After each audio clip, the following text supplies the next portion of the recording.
walk is never the same twice, and it never is the same twice. Last night we went this way, tonight we're going to go this way. I'm just going to mix it up. A little bit of history about me. I started working for CU Grounds in 1986. Been working on campus in the grounds department since then. For a while I was kind of the key person for tree maintenance. I am no longer the key person for tree maintenance. I would identify Vince as kind of being that key person right now.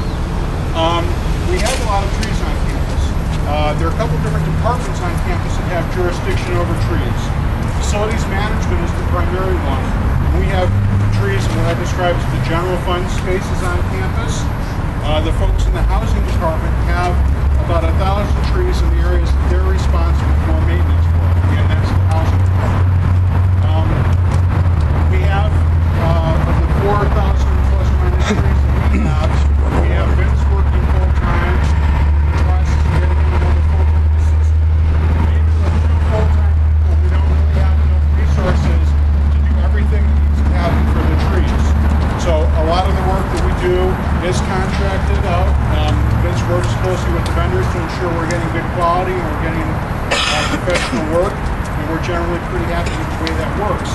One of the reasons that's helpful for us is if you have to remove a large tree and you have a 2-person tree crew, the logistics of getting down a big tree are pretty daunting. And it works a lot better if you can bring in a professional company that's dropping trees all the time, that can bring 8 or 10 people and get something down in a day or two instead of having to drag it out into a longer period of time. Speaking of tree removals, I always have kind of a mixed feeling about this, but it's important for people to be aware. What you're going to hear tonight is really from the maintenance perspective. I have a concern, I know Vince shares a concern, anyone that takes care of trees has a concern. They are big living organisms. They have life cycles, and they get to a point in their life where they're not really viable anymore. It's kind of heartless to say it, but it is also true. And one of the things that happens with some of the older trees is we get decay, we get problems with the structure of the tree. And it's not happened, and I hope it never happens, but it is eminently possible that a tree limb falling out of a tree on campus could take someone's life. We're very cognizant of that fact. So everything we do is based on trying to make sure we're taking responsible steps to protect them. Now, we take that to the nth degree, cut down all the trees and say, well, we don't have to worry about that. Well, I'm not talking about that extreme, but it's important to realize liability is a particular concern for us with trees. The CU Boulder campus is blessed. Got started in 1875, 1876. I'd encourage you as you walk around tonight to just picture this place with no buildings. It was a high, dry prairie. This is a part of campus we're going to be walking around tonight. There was no vegetation that was really higher than your waist. If you wanted to see trees, you'd go down to the Boulder Creek floodplain where there were cottonwoods and willows, which were native to the area. But that's about it in terms of trees that were native to Boulder. There are some pines in the mountains. If you visit the Heritage Center, the CU Museum, you can see some of the old photographs.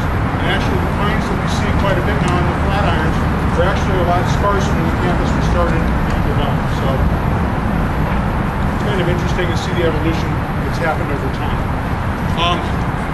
We'll get going here in a minute. I'd just like to get some general information out to kind of preface the walk, and then we'll start talking about trees pretty soon. Please feel free to leave when we need to leave. I will do my best to answer questions. Vince will do his best to try to answer questions too. We always have more questions that we can get to, but we want to try to keep everybody engaged and get you some good information, again, from a maintenance perspective. We talk about one other thing before we get started, and that is probably the toughest challenge that anyone who's taking care of trees on this campus faces, and that is construction. And construction is important. It's a growing campus. We get more students every year. There's a lot going on. The downside of the construction is construction requires digging and trenching and excavation. And frequently that is contrary to what's happening with the trees. So it's almost always a case-by-case situation where we've got to figure out what's happening with the new building, where does it need to go, what it needs to happen to the trees, are there trees that can be protected, are there trees that we have to say this isn't going to work and say goodbye to. It's really kind of a complicated equation, and that's something we have to work through pretty much on a case-by-case basis. And it's not just the capital new building construction, because we have an aging infrastructure. Vince and I can tell you, absolutely one of the things that hurts us the most is when they are doing utility renovation. replacing a sewer line or a water line. Some of those projects get really intense and have a big impact on the trees on campus. So that's something we're always trying to manage. So what we're going to do, I'd like to get away from Broadway a little bit so you can hear me better. We're going to go around the corner of this building, the Henderson Museum. We're going to go into the education courtyard and we're going to start talking about trees.